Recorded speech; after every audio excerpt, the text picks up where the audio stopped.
The West has been praising Zelensky as the new Winston Churchill, which just, goes to underscore the level of delusion that has possessed the West.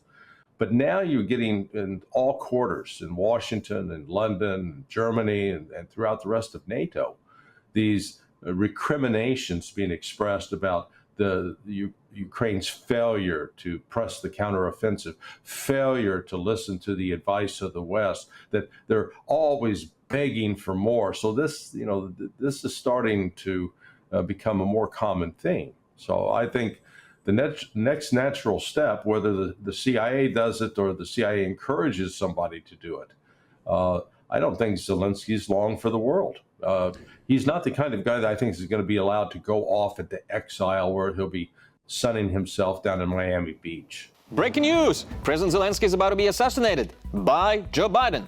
This hot take from former CIA analyst and professional shitster Larry C. Johnson makes him our first nominee for Useful Idiot of the Week award. Guys like Larry thrive on new media like Instagram, TikTok, and Telegram, which just turned 10 years old this week. Most people associate Telegram with Russia, but since the war in Ukraine began, Telegram and other sites like it are the battlefield for the information warfare and propaganda, which makes them very important, and they're just perfect for people like Larry Johnson to spread fabricated messages. Meet Clayton Morris, Useful Idiot candidate number 2. A journalist who had to flee the US to Portugal after his real estate Ponzi scheme collapsed in 2019. Here he is on the phone with one of his defrauded investors. Let's listen. No, I mean, the liberal press has had their, that's why the conservative press hasn't touched it, because they know it's a bullshit story. Clayton, you're literally in Portugal, though. I'll let you. Like, you see how that looks. You're actually in Portugal. So, I mean, I think claiming it's bullshit when you've literally left America, that doesn't really make sense, does it? I don't know how this is any of your business. Yep, Clayton, baby. When you rip off people of millions of dollars, it's everybody's business now. Pro-Kremlin shills like Larry and Clayton are not just confined to the dark corners of the internet. Some of them are actually on the ground in Ukraine. Meet Patrick Lancaster, a former US naval officer, getting a hard-on about launching kamikaze drones on Ukrainian troops. I'm Patrick Lancaster, and right now we are in Russian-controlled territory on the front line near the city of Ugledar. Ugledar is controlled by Ukraine forces, but we're here with Russian forces, and we're going to be documenting how they launch FPV kamikaze drone onto Ukrainian military positions.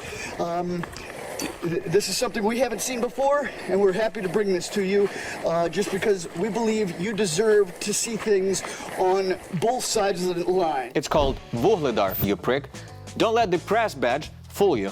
Patrick is not exactly a journalist. The only mainstream channels he's worked for are Russia Today and Zvezda, which is a star, and in fact, he's so bad at his job that he often reveals secrets and compromising Russian military information by just accidents. What a stupid idiot. Thank you. So now we're going to see Russian forces launching this kamikaze drone. Hang on a second. Can we get a closer look at the drone? Thanks, Patrick. Good to know exactly what we're up against. Although it looks more like a school science project than a weapon of mass destruction. Nevada have called me everything from a left-wing hack to a sociopath to even a self-hating Jew. This joke is Max Blumenthal, a son of former Bill Clinton aide Sidney Blumenthal, and he's our next Useful Idiot candidate. Max used to be a well-respected journalist working for outlets like the New York Times, the LA Times, and Al Jazeera. But somewhere around 2015, a switch flipped and he began publishing materials consisted of Russian propaganda about the Nazi coup in Kiev or the genocide of Russian-speaking population in Donbass.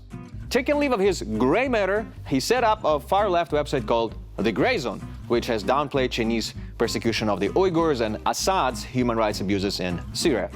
Since when did the left start literally standing up for authoritarian regimes? I actually grew up in D.C. during the crack epidemic, and as I watched Zelensky, I mean, getting more and more desperate, he's starting to remind me of the pipeheads that used to follow me home from school. He's like, it's never good enough for him. He's like, the cluster bombs, Biden, they're not hitting like they used to. I need the big one, Biden. I need the nuclear weapon. I need the nuclear. I'll suck your dick, Biden. What I think really happened was that a Biden official, like Tony Blinken or something, came to Vladimir Zelensky and said, we can't find another Jewish guy to cover up for all this Nazi shit.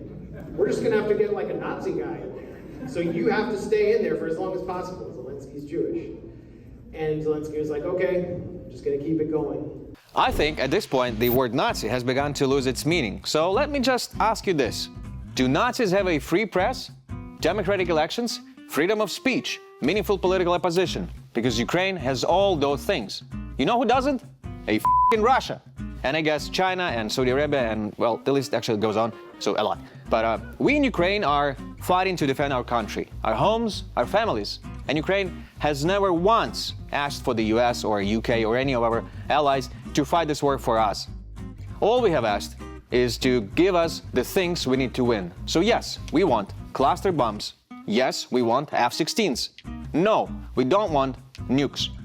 And while it may be fun for champagne socialists like Max to play around with provocative attention-seeking opinions, the reality is that people are dying in Ukraine. Not just soldiers, not just first responders, but all people, women, and children. So this is for you, Max. You won yourself the #1 spot on our Useful Idiots board.